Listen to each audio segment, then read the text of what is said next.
नमस्कार, स्वागत है आपका हमारे चैनल नृत्य रचिता में। अच्छा, अगर आपसे ये क्वेश्चन किया जाए कि इंडिया की असल पहचान किस चीज़ में देखी जा सकती है, तो फिर आपका जवाब क्या हो सकता है? शायद आप ये बोले कि इंडियन कल्चरल डांस इंडिया की असल पहचान में से एक है। जी हाँ, डांस इंडिया की एक एशियंट और फेमस कल्चरल ट्रेडिशन है जो एशियन टाइम से इंडियन कल्चर का इम्पॉर्टेंट पार्ट है।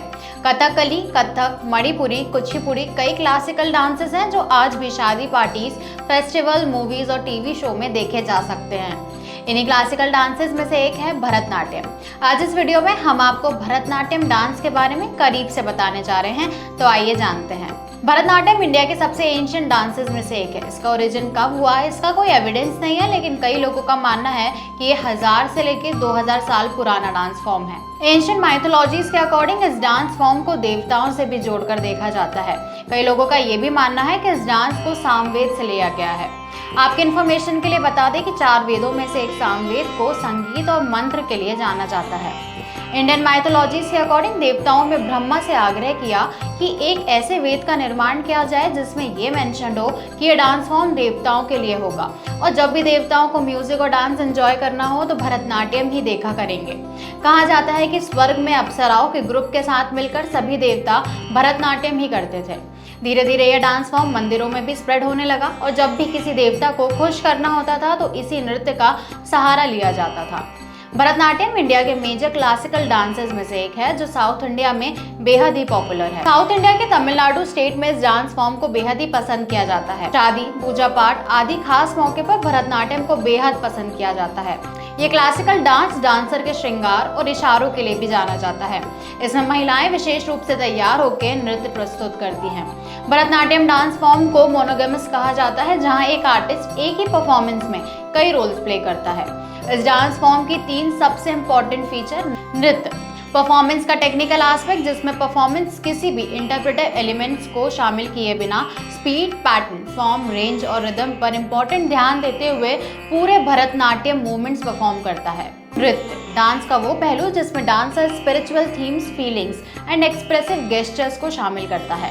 डांस को एक्सप्रेस करने के लिए शरीर की हरकतें और हाव भाव आमतौर पर स्लो होते हैं और म्यूजिक के नोट्स के साथ हार्मनी बिठाते हैं। नाट्य, इसमें डांसर पर्टिकुलर पात्रों के लिए पर्टिकुलर बॉडी मूवमेंट्स करते हैं जिन्हें इंटरप्रेटिव डांस के थ्रू कम्युनिकेट किया जाता है। आर्टिस्ट द्वारा पहने जाने वाले एपरल चमकीले रंग के होते हैं, जिसमें फीमेल साड़ी पहनती हैं और मेल्स धोती पहनते हैं। इस पर परफॉर्मर के चेहरे के एक्सप्रेशंस और गेस्चर्स को हाईलाइट करने के लिए बहुत सारे मेकअप और शानदार गहनों का यूज किया जाता है।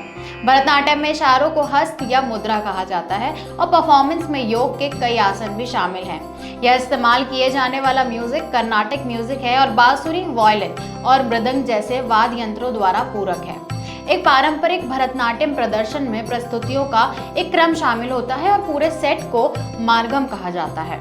ब्रिटिश कॉलोनियल रूल की शुरुआत में इन्वेडर्स ने साउथ इंडिया की देवदासियों को अपमानजनक माना और लंबे टाइम से अध्ययन की जाने वाली और रिलीजियसली पॉइग्नेट भरतनाट्यम ट्रेडिशन को वेश्याओं की एक्टिविटीज के बराबर बताया। उन्होंने कई क्लासिकल इंडियन आर्ट फॉर्म्स पर प्रतिबंध लगा दिया। भरतनाट्यम डांस परफॉर्मेंस में 6 पोर्शन होते हैं: अलरिप्पू, ज्योतिस्वरम, शब्दम, वर्णम, पदम और तिल्लाना। अलरिप्पू एक तमिल शब्द जिसका अर्थ है खिलना।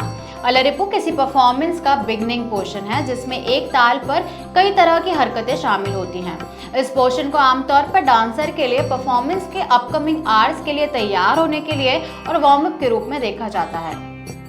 ज्योतिस्वरम, डांस के इस पोर्शन के दौरान मूवमेंट्स और भी ज्यादा कॉम्प्लेक्स हो जाती हैं। अभी तक कोई मीनिंग एक्सप्रेस ना करते हुए भी डांसर हाईली स्किल्ड और प्रैक्टिस किए गए पोस्चर्स को परफॉर्म करते हैं और अगले फेज की ओर ले जाते हैं। डांस के इस पोर्शन में नृत्य और अभिनय दोनों शामिल होंगे और इसमें आमतौर पर भगवान कृष्ण का सम्मान करने वाले एलिमेंट शामिल होंगे। वर्णम, वर्णम परफॉर्मेंस का सबसे चैलेंजिंग पार्ट है और आमतौर पर 45 मिनट से लेकर 1 घंटे तक चलता है। इस पोर्शन में आमतौर से ब्यूटी, ग्रैंडियर और स्पिरिचुअल कॉन्टेक्स्ट मार्मिम कॉन्टेक्स्ट को डिपिक्ट किया जाता है। पदम अभिनय पोर्शन होते हैं जो आमतौर पर स्लो होते हैं और म्यूजिकल पीस की कई कॉम्प्लेक्स सेंटिमेंट्स और इमोशंस को एक्सप्रेस करने के इंटेंशन से बनाए जाते हैं। तिल्लाना, परफॉर्मेंस का एक कंपोनेंट जिसमें मूर्ति कला जैसी मुद्राओं के साथ सुंदर पोजीशन शामिल होती है। ये पोर्शन आमतौर पर फास्ट पेस रिदम में एंड होते हैं जो ऑडियंस को स्पेल बाइंड कर देता है। कुछ टॉप फेमस भरतनाट्यम डांसर्स हैं: अलमर वल्ली, अनीता रत्ना, बाला सरस्वती, डॉक्टर रेखा राजू और भी कई सारे। तो ये थी फ्रेंड्स भरतनाट्यम के ऊपर डिटेल्ड इन्फॉर्मेशन। आपको ये कैसी लगी हमें कमेंट्स में ज़रूर बताएं। वीडियो को लाइक और शेयर करें, साथ ही चैनल को सब्सक्राइब ज़रूर करें। मिलते हैं आपसे अगली वीडियो के साथ। Till then good bye.